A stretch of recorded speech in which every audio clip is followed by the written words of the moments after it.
പ്യാരെ ബച്ചോ ആദാബ്. പ്രിയ കൂട്ടുകാരെ, കഴിഞ്ഞ ക്ലാസ്സിലെ 6ാം ക്ലാസ്സിലെ ഹവായി ജഹാസ് എന്ന പദ്യമാണ് നമ്മൾ പഠിച്ചത്. ഇന്ന് ആ പദ്യഭാഗത്തിലെ ചോദ്യങ്ങളും പ്രവർത്തനങ്ങളുമാണ് ചർച്ച ചെയ്യുന്നത്. പദ്യഭാഗം എല്ലാവരും കൃത്യമായി മനസ്സിലാക്കിയിട്ടുണ്ടാവുമെന്ന് പ്രതീക്ഷിക്കുന്നു. സാധാരണ എല്ലാ പദ്യത്തിലെയും ഫസ്റ്റ് ആക്ടിവിറ്റി ആ പദ്യം ഗൗർ സെ പഠിയെ മുഖ്തലിഫ് തർജമേ ഗായെ, വ്യത്യസ്ത ഈണത്തിൽ ആലപിക്കുക എന്നുള്ളതാണ് ഒന്നാമത്തേത്. അഥവാ പദ്യത്തിന് ഈണം കണ്ടെത്തുക എന്നുള്ളതാണ് ഫസ്റ്റ് ടാസ്ക്.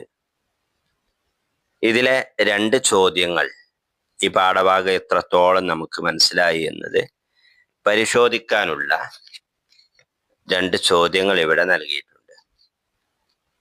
ആ ചോദ്യങ്ങളിൽ ഒന്നാമത്തേത് ഹവായി ജഹാസ് കോ ലോഹെ കി ചീൽ ക്യോ കഹത്തെ ഹൈ എന്നതാണ്.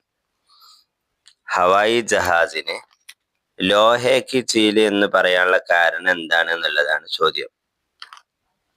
ഇവിടെ നമ്മള് വളരെ പെട്ടെന്ന് ഉത്തരം പറയുകയാണെങ്കിൽ ഓ ഹവായി ജഹാസ് ലോഹെ സെ ബൻതാ ഹെ, ഹവായി ജഹാസ് ലോഹെ സെ ബൻതാ ഹെ ഓർ ചീൽ കി തര ഉഡ്താ ഹെ എന്നതാണ് അതിൻ്റെ ഉത്തരം.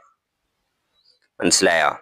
ഹവായി ജഹാസ് ലോഹെ കി ചീൽ എന്ന് പറയാനുള്ള കാരണം അത് ലോഹ കൊണ്ട് ഉണ്ടാക്കിയതാണ്. ലോഹെ സെ ബൻതാ ഹെ, ലോഹെ സെ ബൻതാ ഹെ അല്ലെങ്കിൽ ബനാ ഹുവാ ഹെ.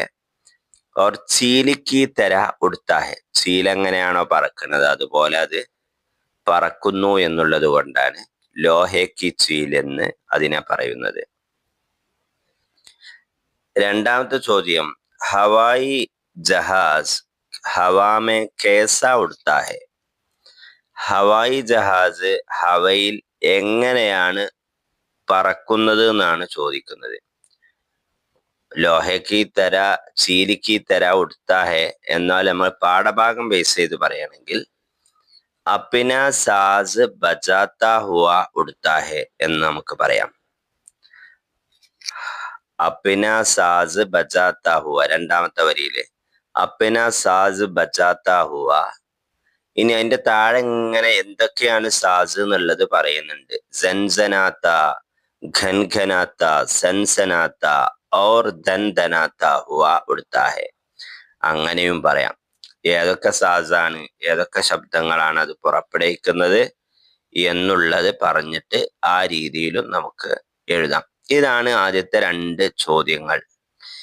ഈ ചോദ്യങ്ങൾക്ക് ശേഷം നസം ഹവായി ജഹാസ് മേ ചന്ദ് ഹം ആവാസ് അൽഫാസ് ഹെ ചുൻകർ ലിഖിയെ എന്നുള്ളതാണ് പിന്നുള്ളത്. നസ്മ് ഹവായി ജഹാസിലുള്ള ഒരുപോലെയുള്ള ഒരേ ശബ്ദമുള്ള പദങ്ങൾ ഏതൊക്കെ എന്നുള്ളതാണ്. സിമ്പിളായി പറഞ്ഞാൽ സൻസനാത്ത, സൻസനാത്ത, ഘൻഘനാത്ത, ധൻധനാത്ത ഇവയെല്ലാം എന്താണ്? ചല, രഹ, ചല, രഹ ഇവയെല്ലാം എന്താണ്? ഹം ആവാസ് അൽഫാസാണ്. വളരെ സിമ്പിളായിട്ട് തന്നെ നമുക്ക് ഇതിൽ നിന്ന് ലഭിക്കുന്നതാണ്. അപ്പോൾ കൂടുതൽ പറയുന്നില്ല. പിന്നെ അടുത്തത് സൈക്കിളിനെ കുറിച്ചുള്ള ഒരു പാട്ടാണ് കൊടുത്തിട്ടുള്ളത്. സൈക്കിൾ ഹേ യേ കിത്നി പ്യാരി, ദേത്തി ഹേ യേ ഖൂബ് സവാരി, പെഡൽ മാരോ ഉഡ് ജാത്തി ഹേ, ഹാൻഡൽ മോഡോ മുഡ് ജാത്തി ഹേ, ബ്രേക്ക് ദബാവോ തോ രുക്കത്തി ഹേ, ब्रेक न दो तो लड़ सकती है, एक अच्छी सी गंडी भी है, चुप रहती है बजती भी है. ഇത് സൈക്കിളിനെ കുറിച്ചുള്ള ഒരു പാട്ടാണ് അല്ലേ. ഇതില് സൈക്കിളിനെ കുറിച്ച് ഈ പാട്ട് വായിച്ചിട്ട് സൈക്കിളിനെ കുറിച്ച് കുറച്ച് സെന്റൻസ് എഴുതാനാണ് നമ്മളോട് ആവശ്യപ്പെട്ടിട്ടുള്ളത്. നമ്മൾ ഓരോ വരിയും നമ്മൾ സെന്റൻസിൽ പറയാണ്. എവിടെയാണ് എങ്ങനെയൊക്കെയാണ് മാറുന്നത് എന്നുള്ളത് നിങ്ങൾ ശ്രദ്ധയോടുകൂടി കേൾക്കുക. ഒന്നാമത്തെ വരി സൈക്കിൾ ഹേ യേ കിത്നി പ്യാരി എന്നാ. അതിനെ നമ്മൾ സെന്റൻസ് ആയി എഴുതുകയാണെങ്കിൽ യേ കിത്നി പ്യാരി സൈക്കിൾ ഹെ. യേ കിത്നി പ്യാരി സൈക്കിൾ ഹെ. രണ്ടാമത്തെ വരി ദേത്തി ഹെ യേ ഖൂബ് സവാരി എന്നാണ് അല്ലെ. സൈക്കിൾ ഖൂബ് സവാരി ദേത്തി ഹെ.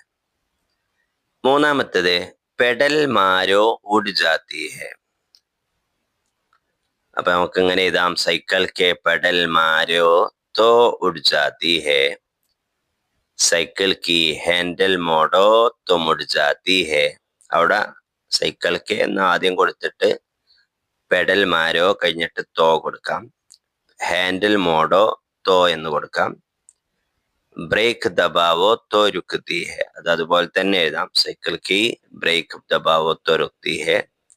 സൈക്കിൾ കി ബ്രേക്ക് ന ദോ തോ ലഡ് സക്തി ഹെ. അതും അതുപോലെ തന്നെ എഴുതാം, ബ്രേക്ക് പിടിച്ചാൽ അത് നിൽക്കും, ബ്രേക്ക് പിടിച്ചിട്ടില്ലെങ്കിൽ എവിടെ വെച്ചെങ്കിലും എവിടെ കൊണ്ടുപോയി കണ്ടത് ലഡാവും അഥവാ കൂട്ടിമുട്ടും.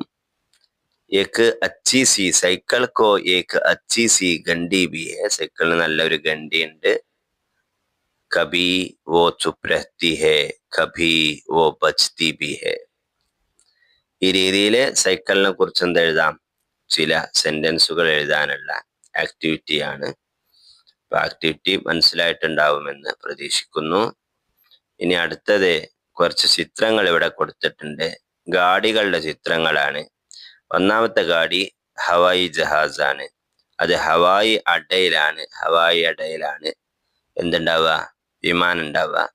രണ്ടാമത്തേത് ജഹാസ് ആണ്. ജഹാസ് ഉണ്ടാവില്ല എവിടെ ഉണ്ടാവുക, ബന്ദർഗാഹ്, തുറമുഖത്തിനാണ് ബന്ദർഗാഹ് എന്ന് പറയാ. മൂന്നാമത്തേത് റെയിൽഗാഡിയാണ്. റെയിൽഗാഡി എവിടെ ഉണ്ടാവും, റെയിൽവേ സ്റ്റേഷനിൽ ഉണ്ടാവും. നാലാമത്തേത് ബസ്സാണ്. ബസ് എവിടെ നിൽക്കുക, ബസ് സ്റ്റാൻഡിലാണ് നിൽക്കുക. ഈ രീതിയിലാണ് ആക്ടിവിറ്റി ഉള്ളത്. ഓക്കെ, തൽക്കാലം മറ്റുള്ള പ്രവർത്തനങ്ങൾ അടുത്ത ക്ലാസ്സിൽ ചർച്ച ചെയ്യാം. ശുക്രിയ, ഖുദാ ഹഫീസ്.